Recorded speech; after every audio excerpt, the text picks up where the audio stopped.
to anyone, even to any one of us also, and maybe in future also. So 1 in 4 has a risk of developing stroke, so what can we do about it?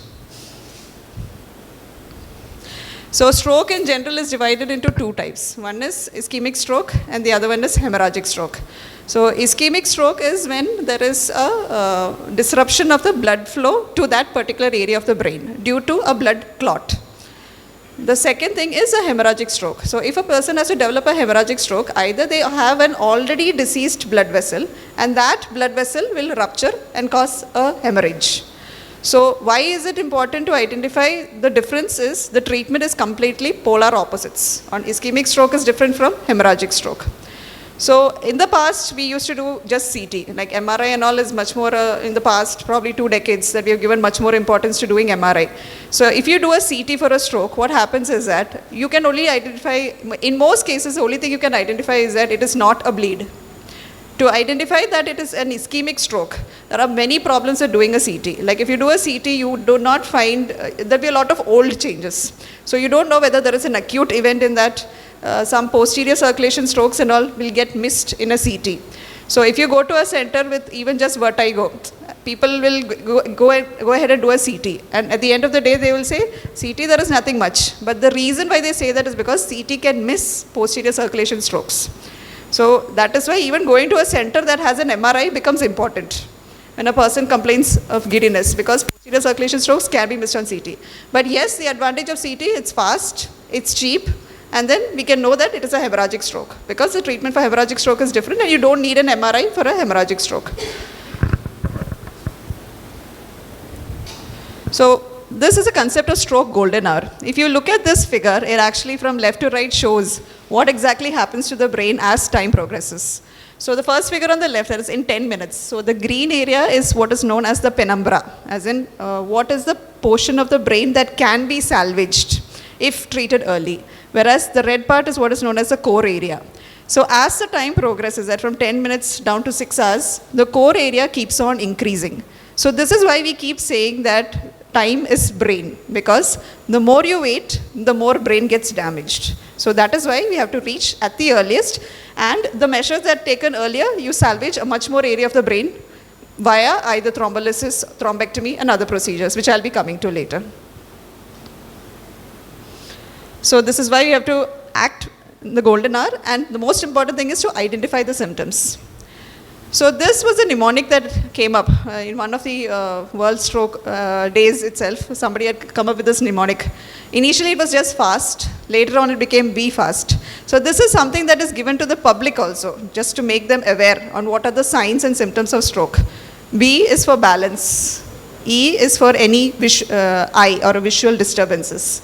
F is if there's any facial drooping, any facial asymmetry that is there. A is if there's any arm weakness. Sometimes it may not be weakness. It can even be an imbalance of the arm, a small ataxia of the arm as well as limb. A has to include the lower limb also. In this you mentioned A as arm, and S speech, and T is when the person has any such symptom, you have to approach the hospital at the earliest. So one thing that is missing in this, and one thing that has happened in our hospital also, I would like to say, is numbness, which is not a part of Be Fast. If a person complains of acute onset numbness of one side, we have to think of stroke. So this mnemonic is given for the general public, and we need to be aware that there are much more symptoms that a patient can present with stroke. These are the most common ones, but patients saying that they can't speak properly or they're not talking properly. Like dysarthria is a usual symptom, as in slurred speech. That most people identify as stroke. But if a person says suddenly they're not understanding anything, they're not talking anything. So sometimes you will think it's functional even. That is not actually a stroke. But there are strokes in which the patient may not able to understand, but will talk whatever they want. So there are symptoms like that also that present as stroke. So all these symptoms need to be identified, and only if identified can they be treated further. So the other thing is stroke mimics. So when any patient who comes with any symptom that seems like a focal neurological deficit is to be treated as a stroke unless otherwise proved.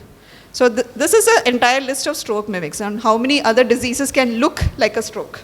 Patient may have a severe migraine. So there is one type of migraine known as hemiplegic migraine, in which as a part of the migraine, patient may have one side weakness. But that need not be a stroke, and that need not be thrombolized. there is a seizure. If it is a one-side seizure, it's called a focal seizure. If a focal seizure stays for a very long time, that also can cause one-side weakness. So right now, there was one patient who had a very long focal seizure, and patient had one-side weakness. It was doubted on whether it was a stroke.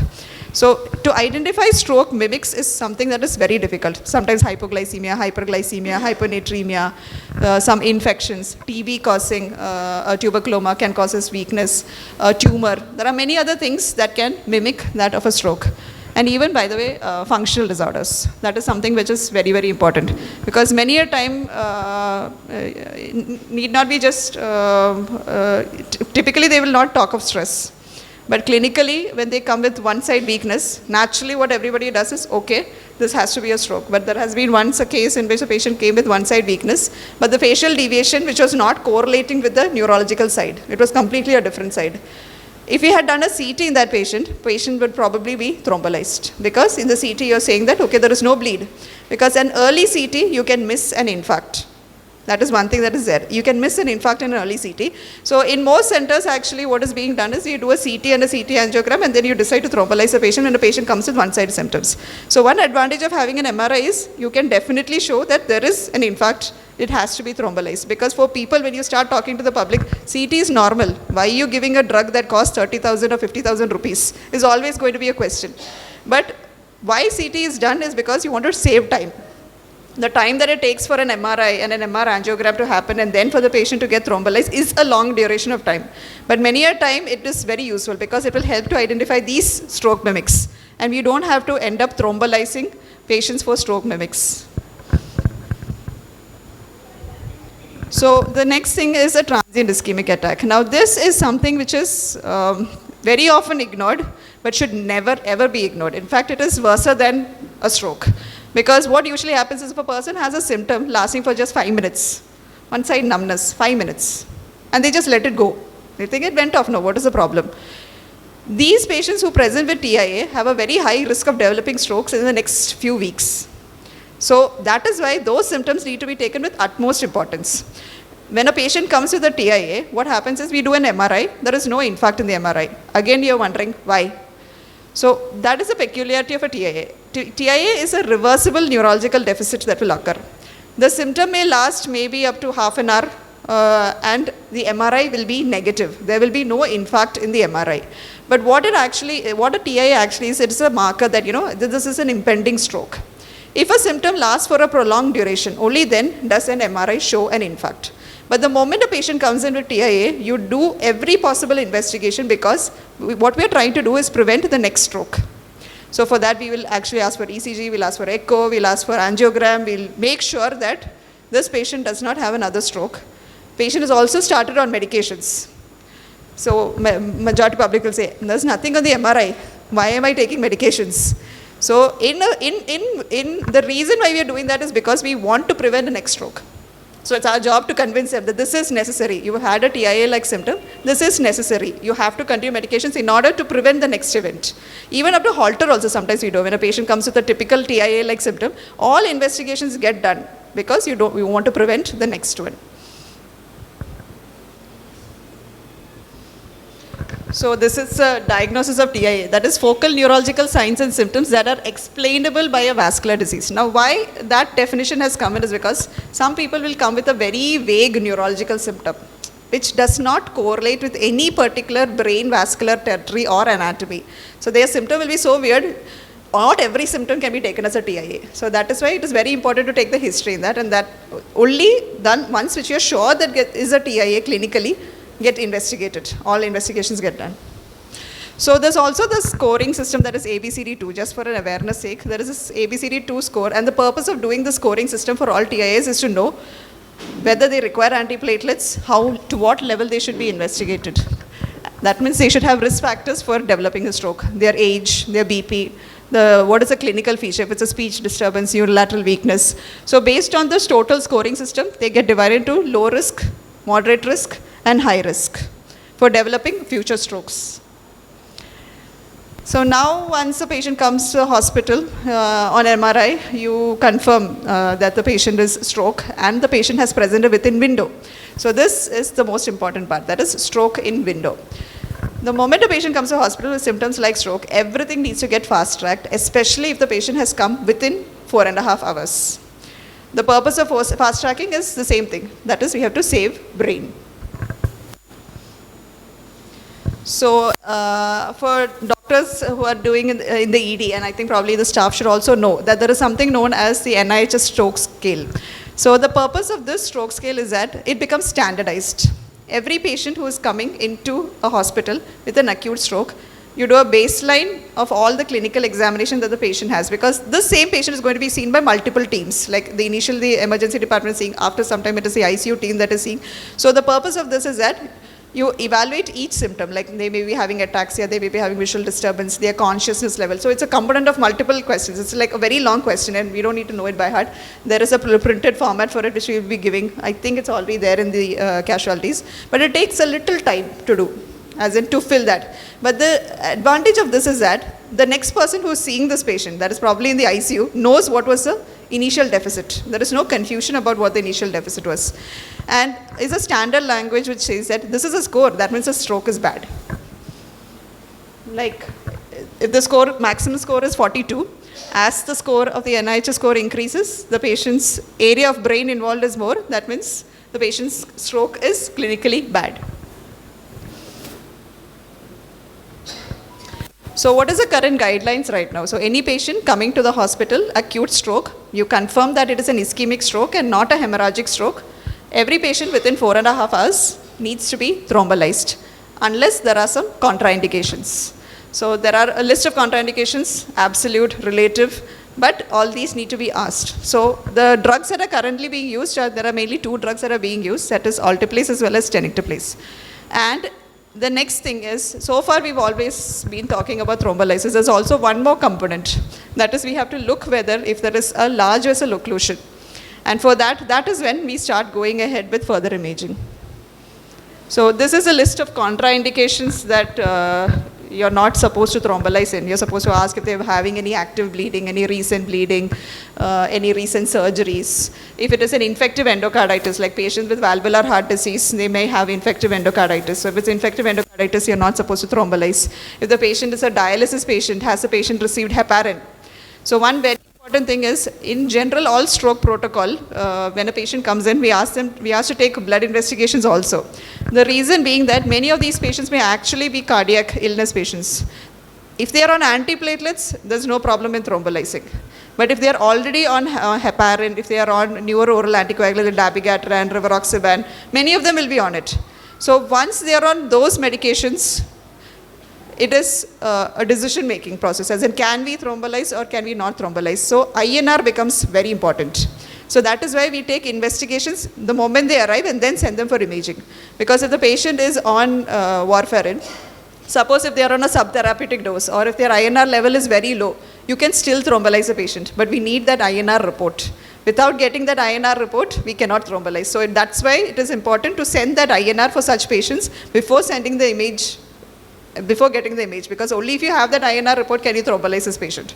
So that is one thing. I think in certain centers there are these like card tests, like just you look for blood sugar, you do a prick, you get the INR. It's very costly. It's not being done in our center. So many a times I think in our center, because we don't have INR report, we have skipped thrombolysis also, because we don't get the INR report on time. So especially in hospital patients and all that, patient gets shifted for MRI. After that, they think about the INR. Patients will already be on heparin in hospital. So those are some situations in which it is important to take the drug history on whether they are on anticoagulation. Antiplatelet, not an issue. You can still thrombolize. Anticoagulation, you must have to have a baseline PT-INR before you decide. Also, suppose if they have fever thrombocytopenia, the thrombocytopenia count is very low. Still, there is a cutoff on beyond what level you can thrombolize. So that is why it becomes important to take an entire history and then decide whether the patient can be thrombolized or not. But these are all, not all of these are absolute contraindications. Like very few absolute contraindications are there, like active bleeding. The patient is bleeding profusely, or a recent head surgery. Many of the other things, like even heparin also, you can actually give protamine, reverse action of heparin, and still they are a candidate for thrombolysis. Newer oral anticoagulants, probably not. We will not be given, because there's nothing to reverse the effect of newer oral anticoagulants. So this is the other long list of relative contraindications. So that is one symptom. Like suppose a patient comes with a stroke-like symptom. Many of the times the symptom would have completely resolved by the time the MRI gets done, or very minimal symptoms at the end of the day. So that is a relative contraindication for thrombolysis, because the patient has got very much better compared to what they have come. MRI is showing an infarct, but so will you thrombolyze? So in the past, minor strokes were not thrombolized, because they'll say if the NIH score is very low, less than 4, the risk of them giving the medication is much more higher. But later on studies came in that even minor strokes need to be thrombolized, because you don't know which minor stroke in that is going to become a major stroke at the end of 4.5 hours. Like after 4.5 hours, many of these strokes can progress. Like initially they had a power 2/5. By the time the MRI and all got done, it became 5/5, patient is better. You don't thrombolyze a patient. After 4.5 hours, the patient's power, if it becomes 0/5, they will ask you that, okay, we've come within the window. What was done? So because of this issue that came up, that is why many studies started saying that even minor strokes need to be thrombolyzed. There are people who go for and against minor thrombolysis, because you have to look at all the relative contraindications and decide whether they require thrombolysis. So not every patient who comes within window period will get thrombolyzed. Everything needs to be looked. The pros, the cons, because you're giving a drug that is strong enough to cause bleeding from any site. So before giving the drug, you have to think twice, only then it is being administered. But there is always a possibility that if the patient comes within window, they may receive thrombolysis. That is why they need to go to a center which gives thrombolysis, rather than going to a local hospital, then from there taking from the patient to another hospital. That the time delay that happens affects the brain. So these are the 2 injections. I think most of ED staff is definitely aware. ICU staff, I think they also know. Alteplase and tenecteplase, the 2 drugs. What is the difference between the 2? Alteplase was the first drug that was approved for thrombolysis. Alteplase, you give it 0.9 mg per kg, and it is an infusion that goes over 1 hour. And the cost goes around to 40 to 50,000 rupees. Alteplase is the one that was approved by FDA, that is US FDA approved Alteplase first for stroke. Tenecteplase is a drug that was recently approved only by the DCGI, that is in India, it was approved. And that too, it was approved initially only for 3 hours.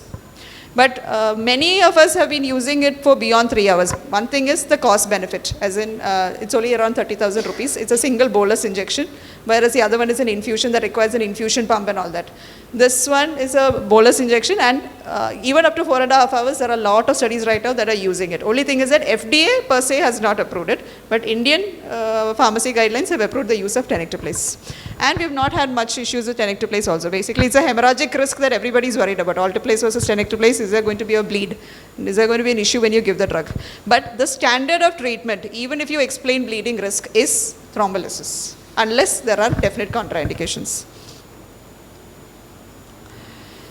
And the benefit of IV thrombolytic therapy is definitely dependent on time. So it's just a scary thing. For each minute that reperfusion is delayed, it's 2 million nerve cells will die. And nerve cells do not regenerate. They do not regenerate. The only way the patient gets better is because the brain has a reserve capacity. So if that core area gets infarcted, the reserve brain, that takes up the work. That is why patients, different types of stroke, take different time periods for them to get better.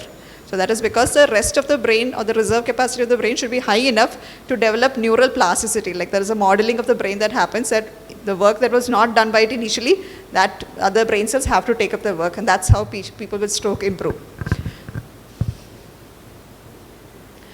So right now we realize that, okay, it's a stroke, you have come in window, you thrombolyze the patient, and that's it. But now what is very much more important is, because of the newer treatment techniques that have come in, we need to know what is the mechanism of the infarct.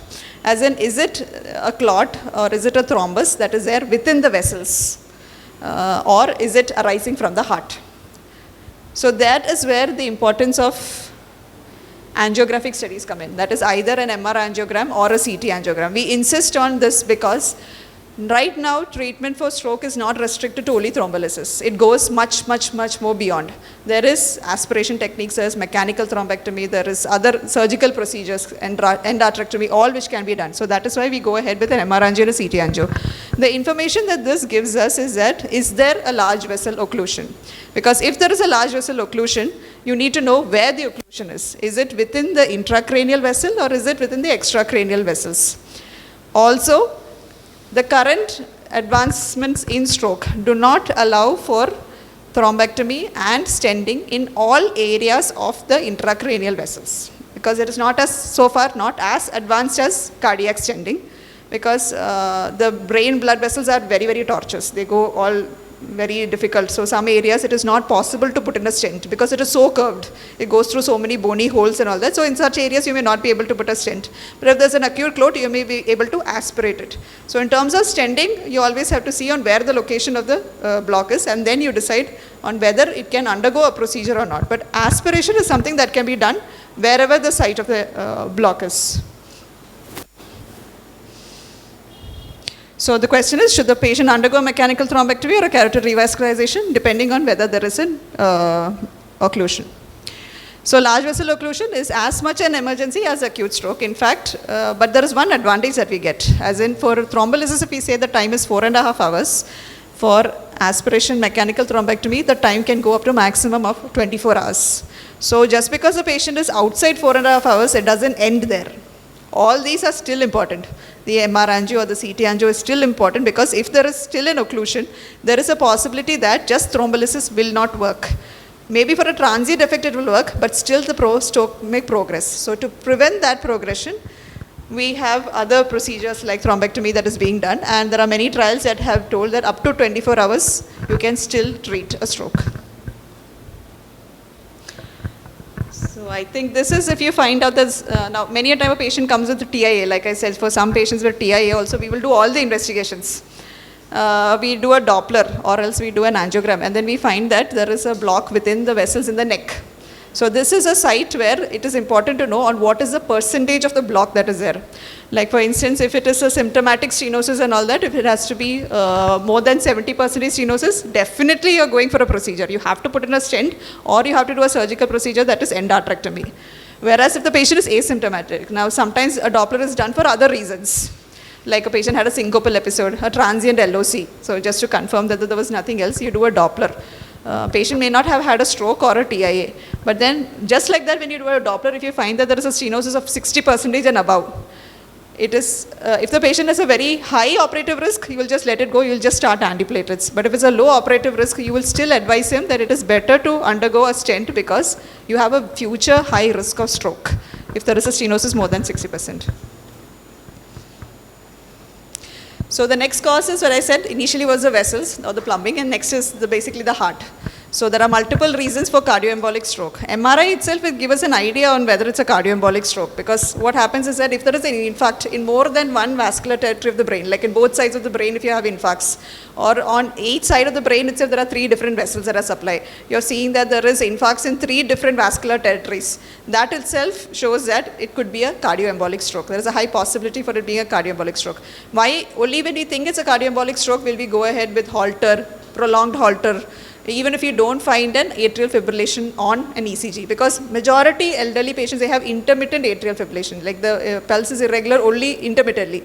Many a times when they are admitted into the ICU, like the initial ECG will be completely normal. After admitting to the ICU only, you will find that transiently patient develops one run of atrial fibrillation. So those patients, we don't have to do a Holter, because on the ECG monitor itself is showing that the patient went in for atrial, like fast atrial fibrillation. You don't need to do a further Holter monitoring.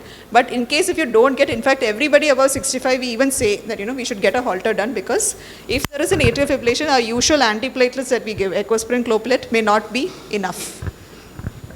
So the other causes are if there is a heart failure, that is the pumping is very low, like ejection fraction less than 30% and all that, it's no longer just antiplatelets. You have to give anticoagulation. So that is why it is important to know on what is the reason why the patient has developed a stroke.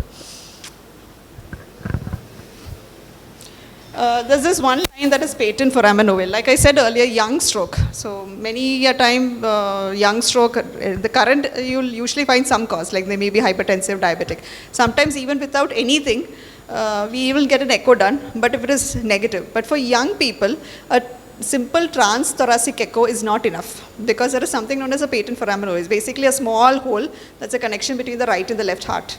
So those kind of abnormalities may be only picked up if you do an endoscopic echo, that is transesophageal echo. So that is why in certain cases we ask for a TE, especially if they're a young stroke. And to define that they're a young stroke, it should be less than 45 years. So this is for atrial fibrillation, just a few points. Like I said earlier, more than 65 years, everyone needs to be screened for AF, even if it is intermittent AF. When you find an atrial fibrillation, naturally everybody gets an echo done, because what you want to know is whether it is a valve-related atrial fibrillation or if it is not a valve-related atrial fibrillation. Because when you're giving, most of these people are elderly, when you're giving antiplatelets, anticoagulation, you always have to think that patient may develop a bleed. What is the risk-benefit ratio on giving an anticoagulation? Like if they bleed, how problematic is it going to be? Should you or should you not? If the risk of stroke is very high, you have to give an anticoagulation. If it is not, you will let it be with just antiplatelets. So that is why there is this scoring system known as CHAD2 VAS2 score. This is for all the doctors, because it's based on this scoring system you decide on whether the patient gets just plain antiplatelet therapy or whether they require antiplatelet with anticoagulation. So based on this scoring system, if the score is more than 2, and they have a low risk of hemorrhagic complications, still that is a line. Because suppose if they have a peptic ulcer, even if the CHAD2 VAS2 score is more than 2, he will not give anticoagulation because a GI bleed is something that is catastrophic. So that is why even if you, just based on the scoring system, it's like, okay, now this is more than this, now you give anticoagulation. You have to think twice whenever you say anticoagulation, and you have to tell them every time you start anticoagulation, the risk of bleeding is high. There is a chance for melena. That is why we keep asking whether there is dark colored stools. We keep monitoring the HB, the initial periods that we start. We even put them on PPIs because we don't want the patient to bleed. If they bleed, if they develop a gastric ulcer, after that we are not even able to give antiplatelet to the patient. So that's why most of our stroke patients are actually on PPIs. So if the score is very low, however, you can even omit. Like if it's just 0, the CHAD-VAS score, you have an atrial fibrillation, which is incidentally detected. One ECG, you find AF, the score is very low. You need not give anticoagulation or antiplatelet therapy. So it's all based on that score. So this is what I said. Stroke can happen to anyone at any age. And the causes are a long, long list. So I think one of the most important growing causes for young stroke is right now drug abuse. And that is a very, very important thing. When a person with young stroke comes into the hospital, you need to ask this history very specifically, because it is a growing challenge right now to treat patients on drugs and to treat their withdrawal. So majority of them will even hide that from you.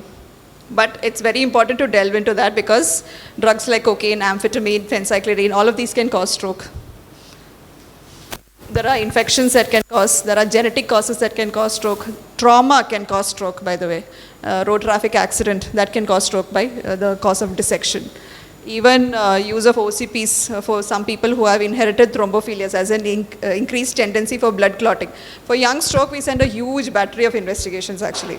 We check for VDRL, the syphilis serology, we ask for HIV, we ask for protein C, protein S, factor V Lead, and APLA. So everybody, when this young, you have this long list of investigations. It's very costly. But the reason why we do it is because we need to know why the patient develops stroke. Sometimes it is as simple as hyperhomocystinemia. All you need to do is a folic acid supplementation. Like we had a patient recently who had initially a cardiac event, a homocysteine level was high, they stopped the folic acid later, 1 year later, just 1 or 2 doses of drug default, and they came up with a stroke next, and he was getting married within 1 month. So the cause is very important, because if you don't treat it according to the cause, the chance of developing another stroke is very high.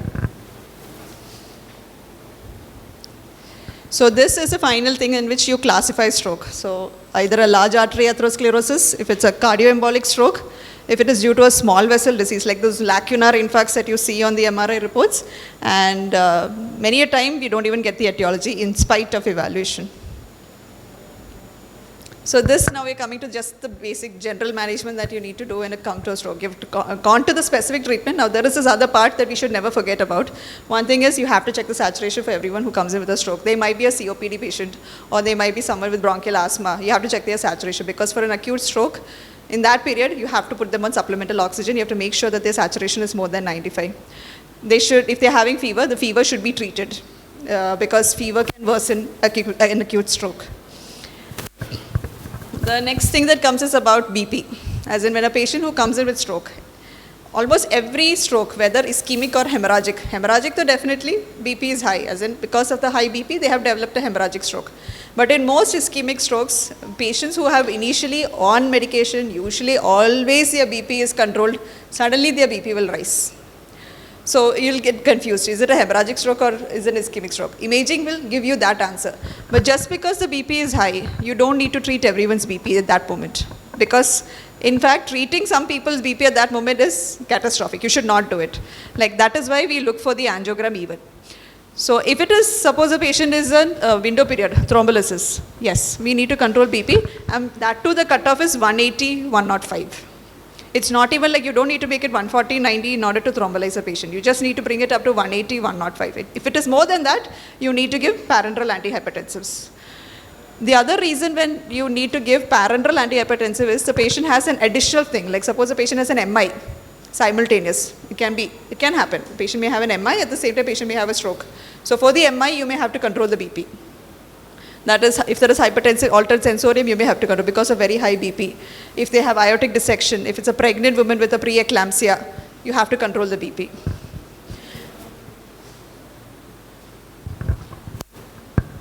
So if at all you're not thrombolizing the patient, unless and until the BP is more than 220 by 120, or if the MAP is more than 120, you don't give antihypertensives. You actually let it be.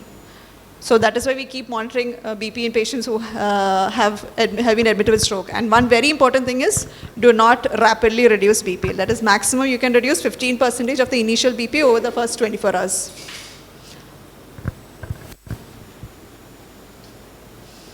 So this is pre-thrombolysis. As I said, more than 180, 110, you have to give injection labetalol.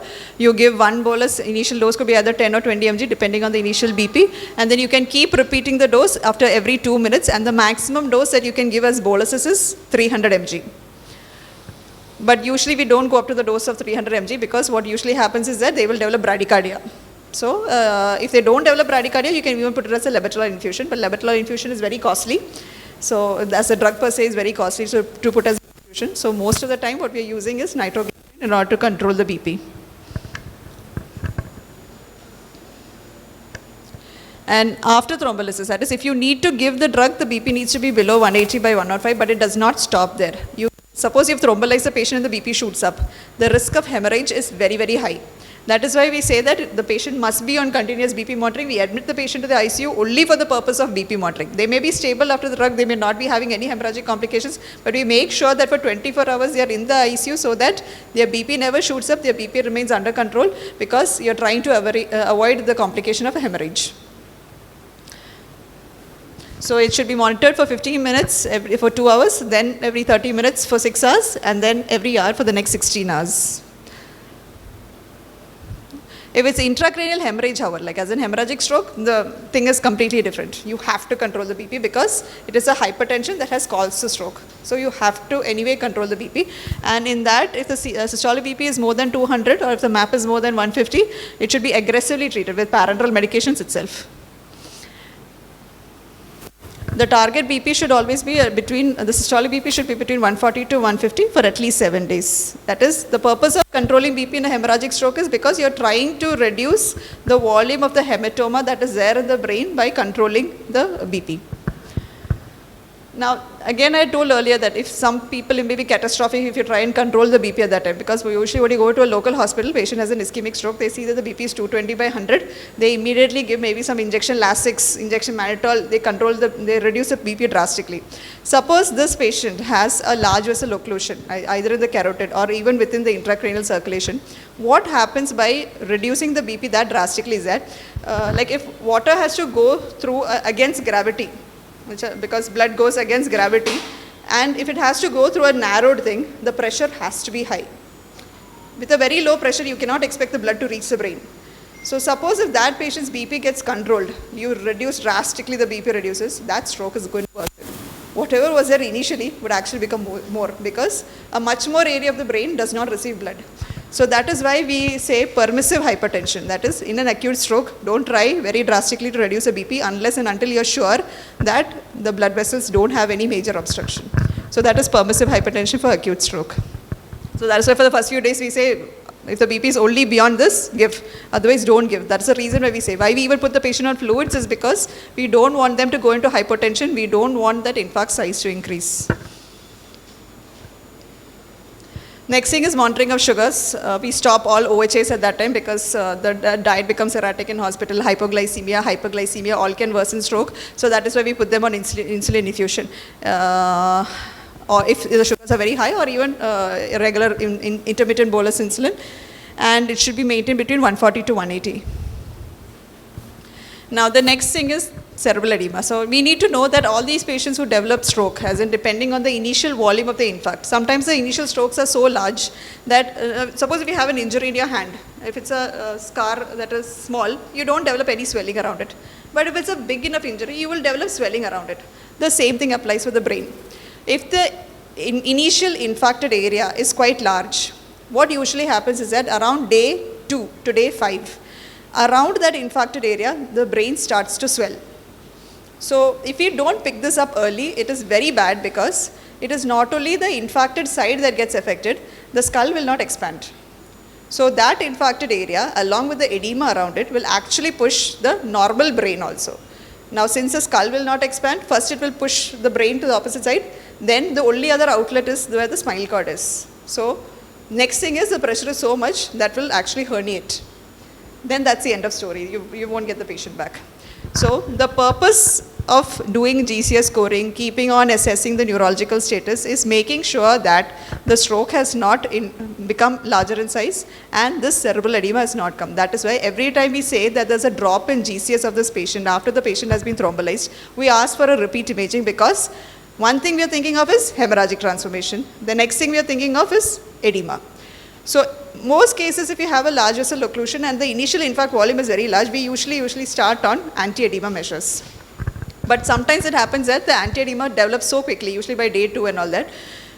So that is why we have to pick up this thing about the possibility of developing cerebral edema. We as doctors also need to inform that there is a possibility that this patient will develop cerebral edema. We need to keep monitoring if the patient is getting worsened, because we need to start treating it at the earliest. Because once the brain herniates, there's not much you can do, even if you do a surgical procedure. So simple measures like head end elevation 30 degree, you can control hypoxia, hypercarbia, hypothermia, hyperventilation. Suppose the patient is on ventilator, a little bit of hyperventilation will help to control the ICP. 3% saline, diuretics like mannitol, furosemide, acetazolamide. Even surgical procedures, that is CSF drainage and decompressive surgery. Now I don't know how many of you have heard of this, but many a time, like those very large malignant MCA tertiary infarcts, they say that they are taking up for surgery. You'll wonder why you're doing surgery for a stroke, because it's basically medications. So sometimes what happens is that this edema will not settle only with medications. Even if you give mannitol or furosemide or anything like that, this edema may still worsen.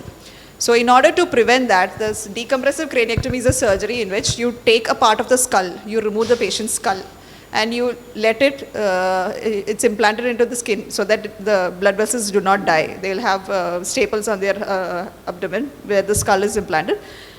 It's only a flap of dura. If you touch it, you're touching the brain. So the purpose why you do it is so that, better than descending down and causing herniation, it's better if it expands out. Because like I said, the skull will not expand. If you do a decompressive craniectomy, the only thing is you're not making the stroke disappear. You're just letting the brain get time and some space to breathe. So it's let it expand. It may be all protruded, all that, but then after a few days, just like any wound you have on the skin, the edema decreases. Just like that, the brain swelling also decreases. And once this edema decreases, this skull bone will get placed back. So this is something that gets done electively, by the way, because patient need not worsen to the extent that they herniate to do this. Because if you do it after the patient herniates, it's not going to be of any benefit. But on the day 2, when you feel that the edema is worsening, you repeat imaging, you see that the edema is increasing, you think that the edema is significant enough you will tell them it is best to get a decompressive craniectomy. Hearing this as a procedure is very scary thing, that remove the skull and keep it on your abdomen and let it breathe. But if it's not done, the patient will worsen. Also, corticosteroids are not recommended if there is any cerebral edema. One thing I always ask in the casualty is the patient swallowing? Is the patient aspirating? Now that is very important, because most of the strokes, they will have some amount of aspiration. Nobody is willing for a Riles tube initially when you're thrombolizing the patient. But when you see the infarct in some cases, you know that this is going to worsen. Once you thrombolize, you cannot do any procedures much, because the risk of bleeding is very high, whether it's catheterization, whether it's Riles tube. So even if you have a doubt that there is a mild aspiration also, patients are electively put in a Riles tube and catheter for the purpose that after this injection, if you're thrombolizing, if you do it, the risk of bleeding is very high. But at the same time, now suppose you are attempting a Riles tube. It's a difficult one. Suppose we are attempting to put in a catheter. It's a difficult one, or there's some obstruction. He will not say only after putting it we will thrombolize. Reason being, suppose the patient develops a bleed while we are attempting to put in a Riles tube or while we are attempting to catheterize, then the question of thrombolysis goes. You cannot thrombolize in the presence of an active bleeding. So if it is feasible, in patients who are going to have significant deficit, you need a Riles tube and a catheter. If not done, doesn't mean that we are not going to thrombolize. We'll still thrombolize. We'll somehow manage with a diaper or IV fluids. Don't give them orally, even if they are aspirating. And then later, after 24 hours, we'll think about inserting tubes.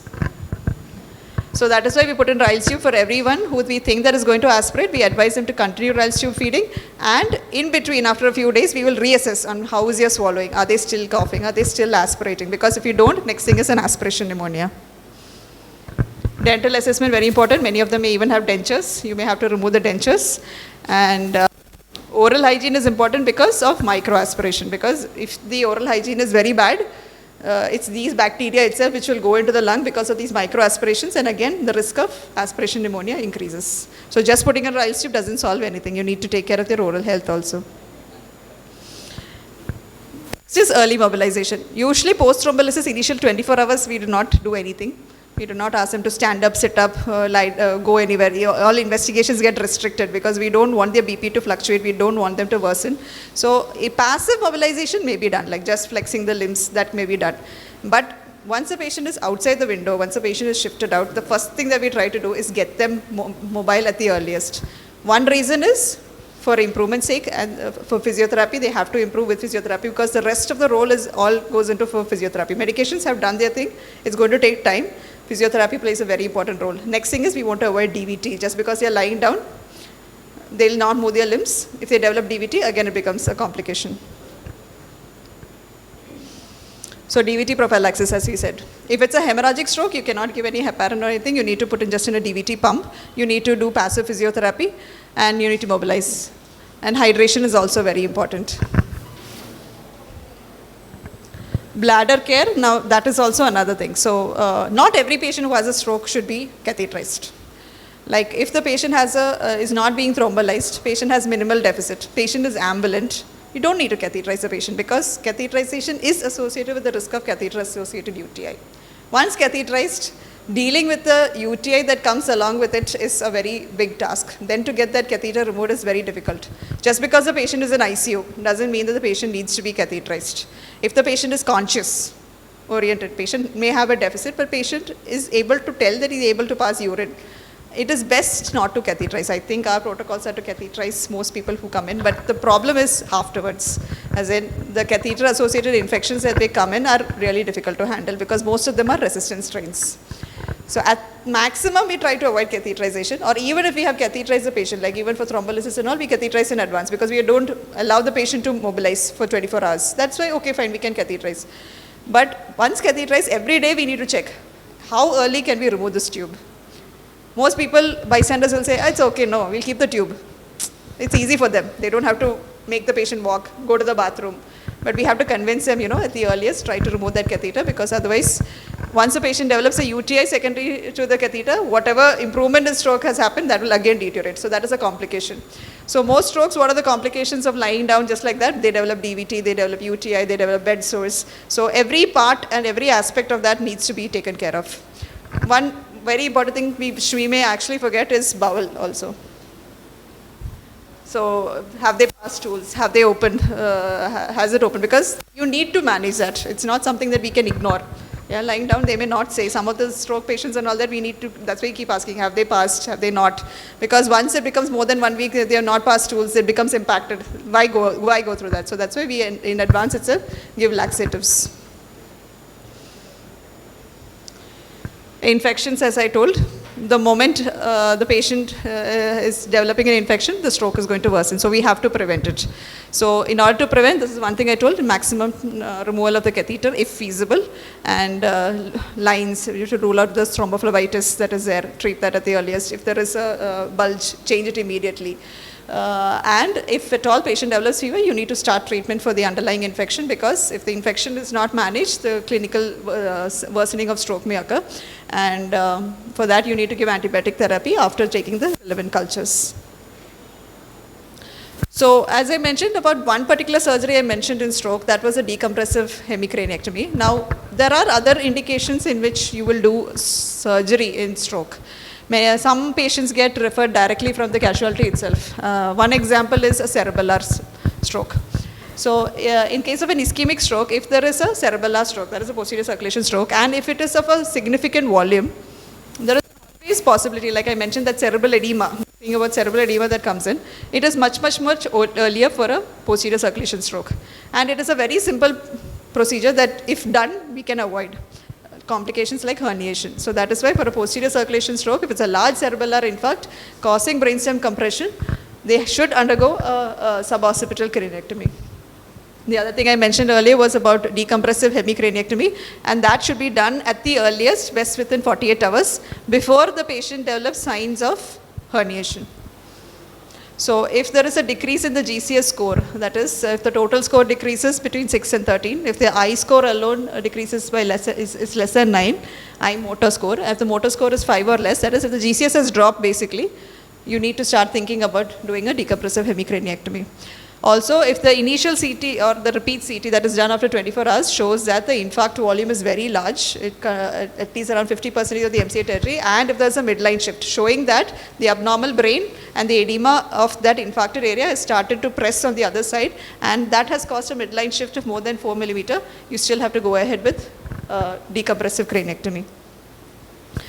In a hemorrhagic stroke also, surgeries get done. So that is usually done when it is again a cerebellar hemorrhage of more than 3 centimeter, and if they are deteriorating neurologically, some brainstem signs are there, we again have to get a craniectomy done, and also there's a evacuation of the hematoma can be done. So not all bleeds can be surgically evacuated. Many a time the site of hypertensive bleeds are in locations where if you touch, you're going to have a permanent deficit.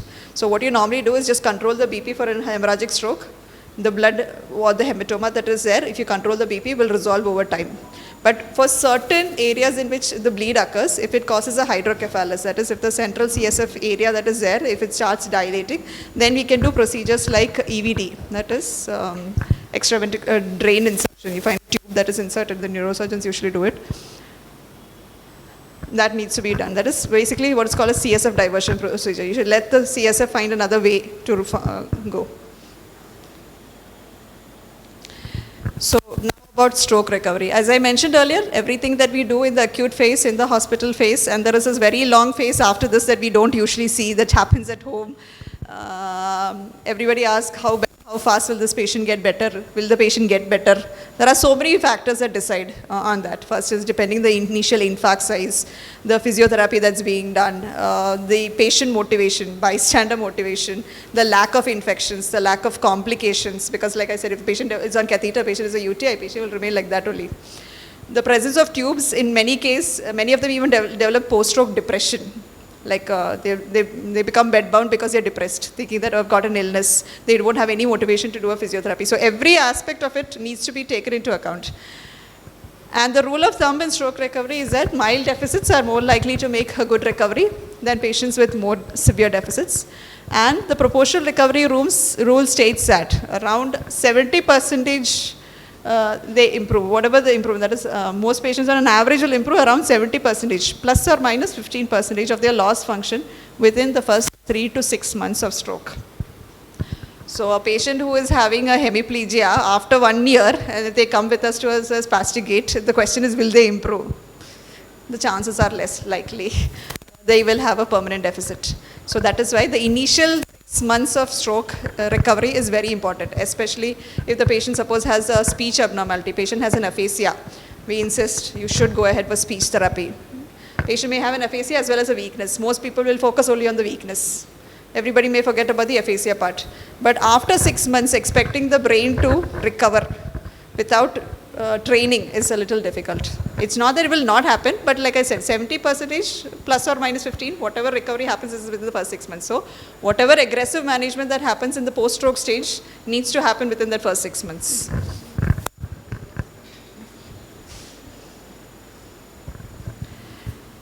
So an element critical to success of stroke team is the formation of an acute stroke team, and we are trying our best to do it to make things faster, and we thank all of you for being a part of it. And this team member includes our EMS personnel, our ED staff, intensive care members, stroke physicians, neurologists, interventionists, all of you. And we are very grateful to have all of you to support us, because this wouldn't be possible. Treating our patients is not possible without all of you all. We are just a part of it. Thank you.